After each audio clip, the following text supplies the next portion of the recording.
I'll put it on you, Paul. There's only one Ricky Hatton, one Ricky Hatton, walking along, singing a song, walking in a Hatton wonderland. Terence "Bud" Crawford pulled off the upset and defeated Saul Canelo Alvarez by a unanimous decision to become the new undisputed super middleweight champion of the world. Terence Crawford did convincingly outbox Canelo to earn the unanimous decision.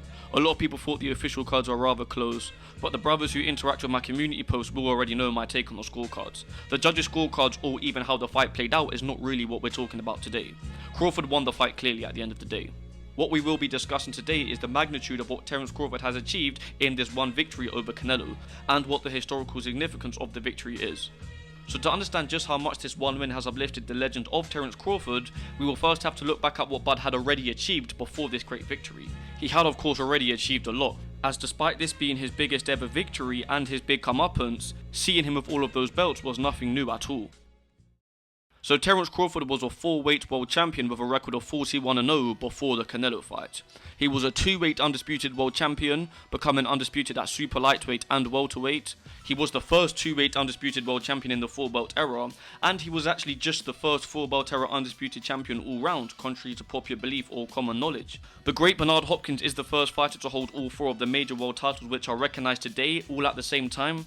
The WBC, the WBA, IBF and WBO titles. He achieved this when he defeated Oscar De La Hoya for De La Hoya's WBO middleweight title in 2004, to add to his WBC, WBA and IBF titles. However, despite being recognised by both the WBC and the WBA by 2004, the WBO was yet to be recognised by the IBF yet, meaning that the WBO world title was not universally recognised and not required to become undisputed champion at that point.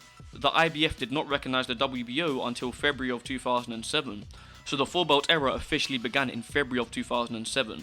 It was from that point on when you needed 4 belts to be deemed undisputed. Nothing against B-Hop at all, because I'm actually a huge fan of his, but to prove that he is not the first 4-belt era undisputed champion of the world, Corey Spinks, Zab Judah and O'Neal Bell all held the WBC, WBA and IBF world titles without holding the WBO belt in between B-Hop's win over De La Hoya and the IBF's recognition of the WBO in February of 2007, and they were all considered undisputed world champions. So B-Hop was the first to hold all 4 of those titles together, but it was technically in the 3-belt era when he won them. But after the 4-belt era began in February 2007, it wasn't until August of 2017 when one man could unify all 4 belts in the division, and that was Terence Crawford at super lightweight. So after the 4-belt era being in place for over a decade, Bud was the first one to become an undisputed champ. And to this day in 2025, there have only been 9 different 4-belt era undisputed champions. As for becoming the first 2-weight undisputed champion in the 4-belt era, Bud achieved this feat in 2023 when he defeated Errol Spence Jr. to become the undisputed welterweight champion of the world. Now even in the 3-belt era, which lasted from 1983 until 2007, there was only ever one 2-weight undisputed champion throughout all that time, which was Evander the Real Deal Holyfield. He was the undisputed cruiserweight world champion and the undisputed heavyweight world champion. Holyfield became undisputed heavyweight champion of the world, thus becoming 2-weight undisputed champ when he beat Buster Douglas in 1990.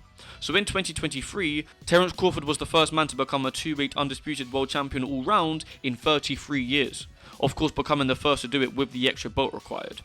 Since Crawford became the first 2-weight undisputed champion in the 4-belt era, 2 other fighters have become 2-weight undisputed world champs, that being Naoya Inoue, who's done it at bantamweight and super bantamweight. Of course, Inoue is just coming off of another undisputed title defense, which I'll touch on briefly later when I round up the whole weekend, and Alexander Usyk did it at cruiserweight and heavyweight.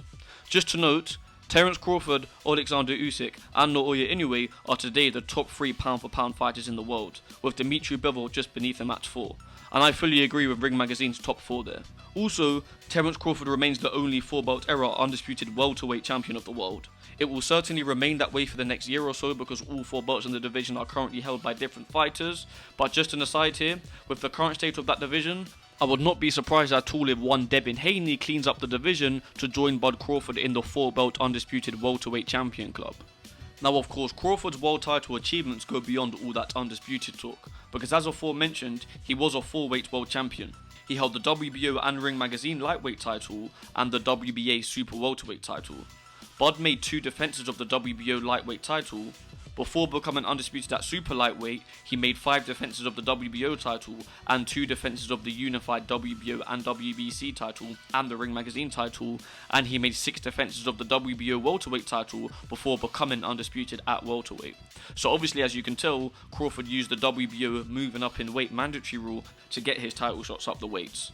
And all of those title winning victories, title defenses and title unifications amount to a total of 19 world title fight victories for Bud Crawford before the Canelo fight.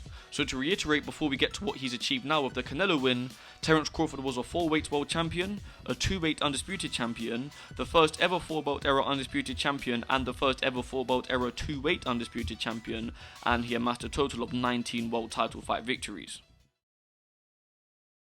So let's take a look at how beating Canelo for the undisputed super middleweight title has really boosted up Crawford's profile.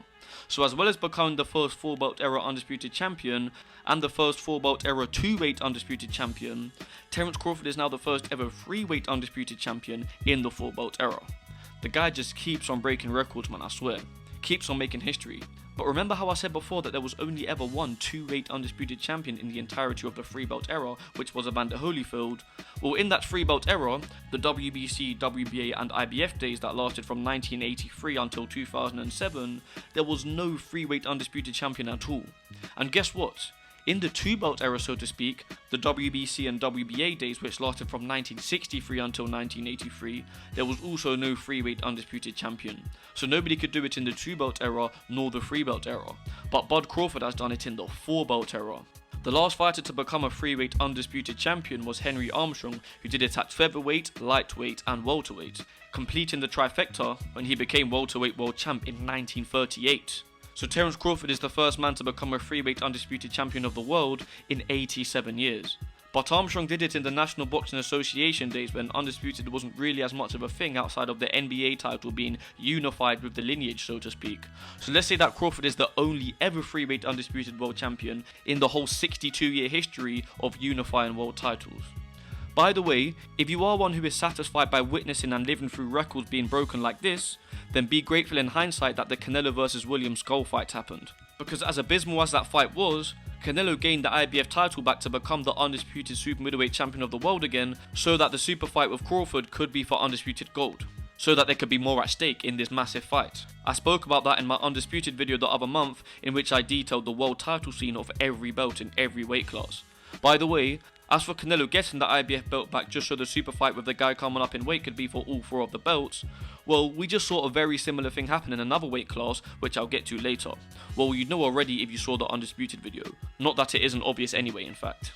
Now, in my only pre-fight video that I bothered to do for Canelo Crawford, which I basically made 4 months ago, I said that the only example that springs to my mind about when someone moved up more than one weight class to win the world title off of someone who is the man of the division in their debut of that weight class was when Michael Spinks moved up from light heavyweight straight to heavyweight and won the IBF world heavyweight title from Larry Holmes in 1985. And Larry Holmes was definitely the man of the division at that point. He was the lineal champion and held the WBC title during that lineal reign too, and he vacated it. At the time that Spinks took on Holmes, the WBC heavyweight champion was Pinklon Thomas and the WBA champion was Tony Tubbs. So it's fair to say that Spinks was moving up to fight the A champion of the division. Unlike when Roy Jones Jr. moved up from light heavyweight to heavyweight to win the WBA world title off of John Ruiz. But Lennox Lewis was the WBC and lineal champ at the time, so despite RJ's achievement in becoming heavyweight champion of the world being great all things considered, he didn't move up to fight the main man like Spinks did. As for another guy who moved up 2 weight classes to win a world title in their debut of the new division without having ever fought in the division in between, well, when Adrian Broner was lightweight world champion, he skipped super lightweight to win the WBA welterweight world title from Paulie Malignaggi. And I love Paulie, top fighter, but Floyd Mayweather was also a welterweight world champion at this point in time, so Broner definitely didn't beat the guy of the division like Spinks did. And some might say that when Canelo Alvarez himself moved up to win the WBO light heavyweight title from Sergey Kovalev, he was skipping up 2 weight classes there. He was coming off of a unified middleweight title defense against Danny Jacobs, but in the fight before the Jacobs fight, he did fight Rocky Fielding for the WBA Reggie belt at super middleweight. So when we say someone moved up 2 weight classes, that tends to mean that they never fought in the weight class in between. Spinks won a world title in his heavyweight debut, having never fought at cruiserweight, and so did Roy Jones. And of course Adrian Broner won a welterweight world title without ever having fought at super lightweight. But let's just include Canelo in the mix anyway for his win over Kovalev. Oh, and after losing the undisputed middleweight titles, Bernard Hopkins skipped super middleweight and won the Ring Magazine light heavyweight title from Antonio Tarver. But Tarver weren't even the lineal champion then, and didn't hold a recognised governing body belt, so that is also a debatable entry. You could very well say that Hopkins vs Tarver wasn't a legitimate light heavyweight world title fight. That fight also wasn't even Bernard Hopkins' light heavyweight debut if we do look back to his first pro fight. So cool, we got Michael Spinks, Roy Jones Jr., Adrian Broner, Canelo Alvarez and Bernard Hopkins. They did all achieve greatness in winning a world title in their debut of a weight class 2 above their usual fighting weight. I'd say Spinks' achievement is the most impressive out of those 5, but here's why what Bud Crawford done is way better than what all of those guys did. So there is almost an argument that Crawford moved up 3 weight classes to fight Canelo. Well, he didn't literally move up 3 weights, but compared to what the other 5 guys did, Crawford kind of did move up 3. And most of you will know why. Michael Spinks skipped up from light heavyweight to heavyweight, but Spinks was a light heavyweight for his whole career.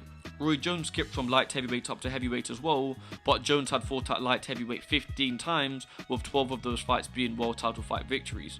And Adrian Broner skipped from lightweight to welterweight, and actually, to be fair, he had only fought at lightweight twice after moving up from super featherweight. He won a world title in his lightweight debut and made 1 successful defense before moving straight to welterweight. And again, Canelo did have a fight at super middleweight before his light heavyweight debut, and just to note anyway, he'd had 5 middleweight world title fights and a catchweight bout between the middleweight and super middleweight limit at that point. And Hopkins, he was in 25 middleweight world title fights before fighting at light heavyweight. And yeah, he did actually fight above the middleweight limit in his first few pro fights before he was on the world title scene. So out of those 5, I hold Michael Spinks' achievement to the highest regard as he moved up to fight the main man of the division. But weight-wise, Broner's feat was the most impressive as he was only relatively new to the lightweight division when he moved up 2 weight classes from that. Also, when Spinks moved up to fight Holmes, skipping the cruiserweight division in the process, the cruiserweight division was only a few years old at that point, and holding gold there wasn't anywhere near as prestigious as holding gold at light heavyweight or heavyweight was. So in terms of going for the glory, moving up from light heavyweight to heavyweight was the best choice, and would have been the only choice a few years before anyway. But with Bud Crawford now, he moved up from super welterweight to super middleweight, thus skipping the middleweight division, but he only fought at super welterweight once of course, and that's when he captured Israel Madrimov's WBA world title in his debut at super welterweight, his one and only fight in that division. And when Crawford moved straight up to super middleweight, he fought the undisputed champion of the division, and none of those other guys who went up 2 weight classes moved up to fight the undisputed champion. Yes, Spinks fought the best champion of the division, but Larry Holmes wasn't undisputed. Never was in fact. So Terence Crawford is the only guy who moved up 2 weight classes to win the undisputed title in his debut of the new weight class. And he only fought up at super welterweight once, so he almost moved up 3 weight classes.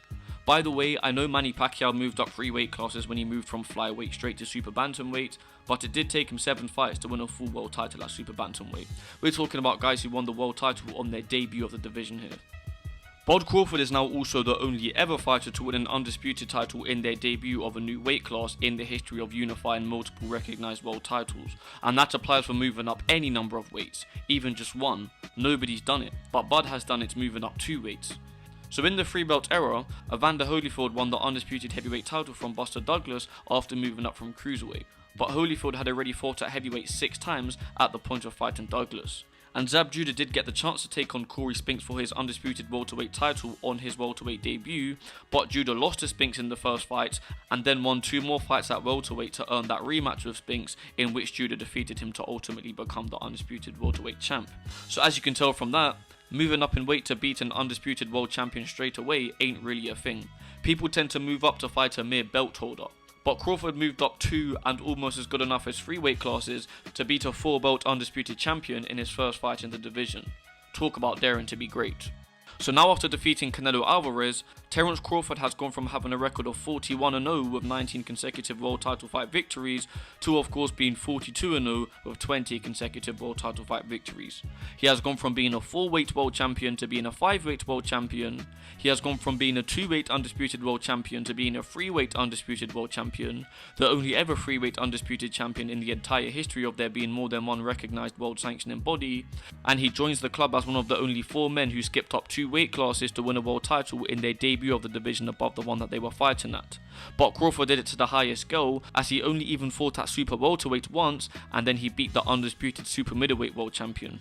And lastly, because the super middleweight division is where you actually get into the territory of large men, not that many fighters at all that had ever fought below middleweight have had world title success at super middleweight. And in beating Canelo, Terence Crawford is now the only ever fighter to hold world titles at both lightweight and super middleweight, the only ever man to hold world titles at super lightweight and super middleweight, of course being undisputed in both of those weight classes, which is by the way the biggest gap between two weight classes that a single fighter has ever been undisputed champion in, unless we go back to Bob Fitzsimmons in 1897, which is way before undisputed was really a thing, and providing that we don't count the WBO prior to their recognition as a major world title, thus ruling Thomas Hearns out of these two discussions, Terence Crawford is the only man alongside Sugar Ray Leonard to hold world titles at both welterweight and super middleweight.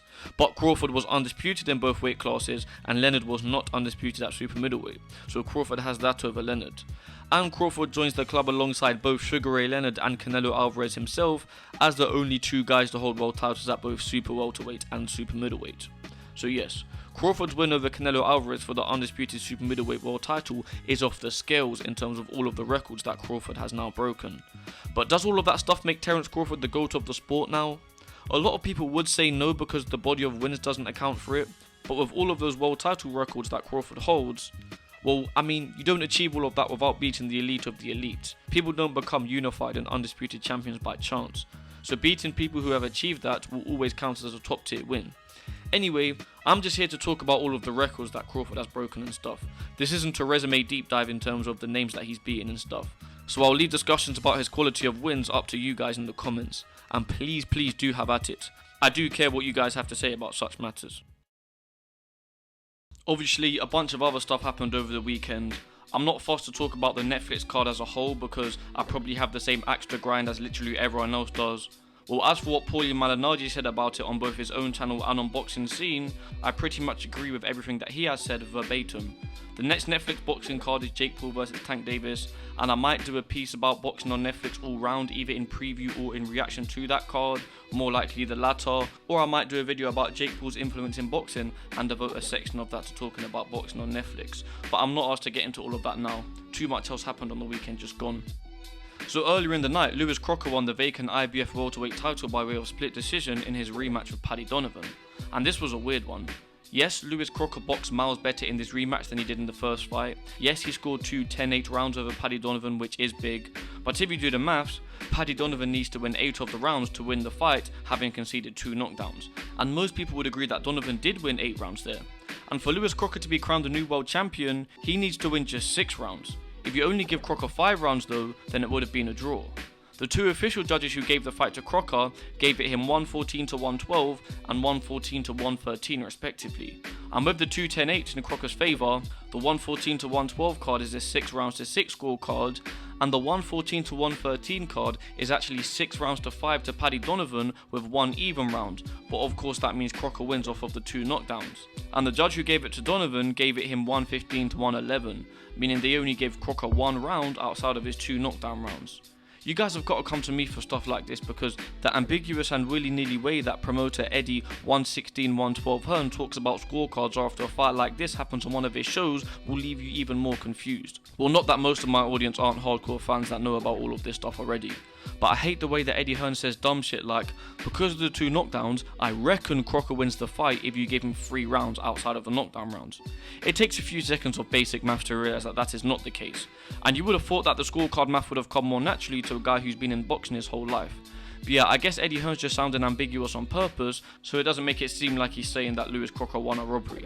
I know that I sound like I have absolutely no life by the way I get pressed about the way Eddie Hearn talks about scorecards because it seems like such a minute issue on the grand scheme of things, but his interviews are probably the most listened to in British boxing, and I reckon the way that he talks about scorecards subconsciously encourages wannabe hardcores to rant and rave or just opine about scorecards in a way that neither takes basic math nor critical thinking into consideration.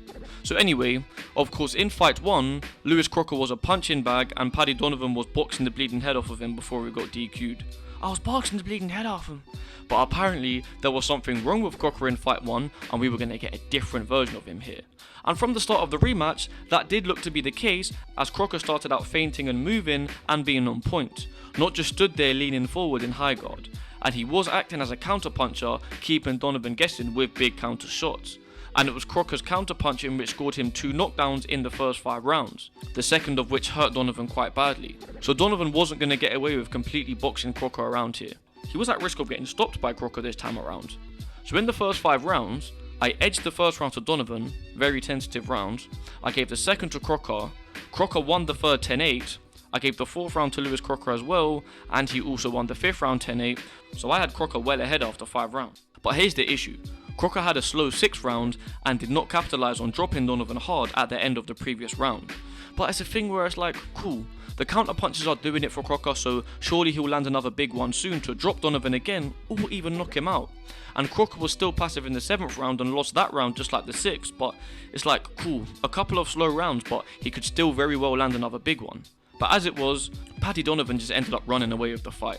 Crocker was just so passive, either relying on another big counter or subconsciously not pushing the action due to the comfort with his early lead. But Donovan was just outboxing him, and due to the danger that Crocker showed early, of course credit to Donovan for making the adjustment and putting on a performance that should have warranted a win, but Donovan was outboxing Crocker in a less exciting fashion than what we saw in the first fight, I'd say. So yeah, this rematch was a way less entertaining fight in my personal opinion, and it had quite a questionable verdict. I wasn't really a fan of this fight, and it's weird having Lewis Crocker as a world champion. Again, fair play to him for not being a punching bag this time and for dropping Donovan twice, but to me, Crocker lost every round from round 6 to round 12, so he fought like shit with such a low output for more than half of the fight.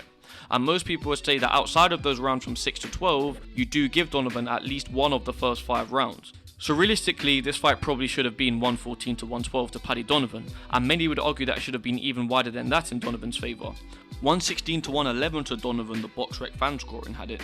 But yeah, I guess we'll just have to wait and see what Eddie Hearn has in store for Lewis Crocker next, now that he's a world champion. On Saturday night, there was also the UFC Noche card, and after Diego Lopez beat Gene Silva in that main event, the thing that's got everyone talking is that all 4 of the fighting nerds have now lost in the UFC, and 3 of the 4 fighting nerds' first UFC losses took place within the span of a week, as Cal Baraujo and Mauricio Huffy both lost on the same card the week before. The nerds have officially been shoved back into their locker. The Revenge of the Nerds mission has failed. Man, the way Lopez smashed Gene Silva's head in was satisfying. Bust his head open with all of that relentless ground and pound, and it was a peach of a spinning elbow that led to that stoppage victory for Lopez. Look, I ain't no fighting nerd hater across the board. I am actually a big fan of Carlos Prates, so I would say that it's a shame that he had to lose first out of the fighting nerds the other month, but I am a bigger fan of Ian Gary, and Gary completely outclassed Prates in that affair. Cal Baraujo and Mauricio Huffy, not gonna lie, I've never really cared about them. Never bought into the hype, nor have I shat on their hype. I was just indifferent to them.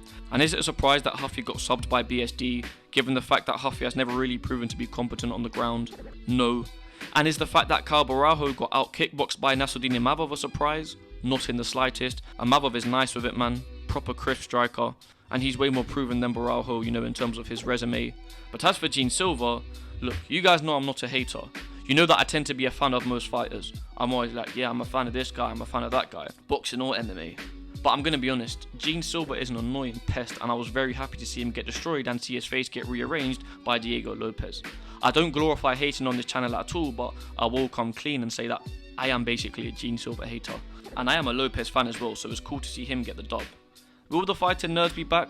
Well, the only one of them who I really rate in Carlos Prates has already come back with an emphatic knockout victory since his first UFC loss. And as for the rest, yeah, I'm sure they'll get wins back, but I doubt any of them will ever be champ. And as for the second biggest fight of the weekend after Canelo Crawford, Naoya Inoue successfully defended his undisputed super bantamweight world titles against MJ Akhmadaliev. He handily outboxed Akhmadaliev over the 12 rounds to win a unanimous decision. Let's be honest, we all knew Inoue was going to win this one.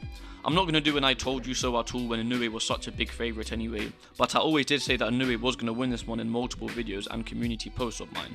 And I would get a few comments from people saying that Akhmadaliev was going to win. So I guess if people thought that Akhmadaliev had a chance here, then Eddie Hearn has done a good job of promoting him. Akhmadaliev got the shot at Inoue's undisputed crown because he was his WBA mandatory, and as I said in my undisputed video, although Inoue is looking to move up to featherweight soon, he took care of his WBA mandatory here in order to remain undisputed champion so that his last fight at super bantamweight can be for undisputed gold. And that would be a super fight with the unified bantamweight world champion Junto Nakatani, of course. A fight that would probably be the biggest fight in Japanese boxing history and one of the biggest fights in world boxing. So the way I see it, Just like Canelo got the IBF belt back from Skull, so that his super fight with Crawford that we just witnessed could be for undisputed gold, and that's what allowed the fight to be so historic. Of course, Inoue had to fight Akhmadaliev to not get stripped of the WBA belt, which definitely would have happened if he didn't fight Akhmadaliev, as Akhmadaliev is backed by a big promoter, so his fight with Nakatani could be for undisputed. I hope that this Inoue vs Nakatani fight gets made ASAP, man. It would be huge. Junto Nakatani is currently the number 7 pound for pound fighter in the world as per Ring Magazine, and I'm not gonna lie, if Nakatani pulled off the upset and beat Inoue, then he could skip all the way up to 2nd place in the pound for pound ranking. And if Inoue beat Nakatani, then there is a case for him overtaking Usyk in that number 2 pound for pound spot too, but maybe not. Not if Usyk fights and beats the winner of Parker vs Wardley. Also, by the way, as for Crawford being the only freeweight undisputed world champion, well, Inoue is the only other guy who could realistically do it if he becomes undisputed up at featherweight eventually, but Inoue is a good few fights away from achieving that.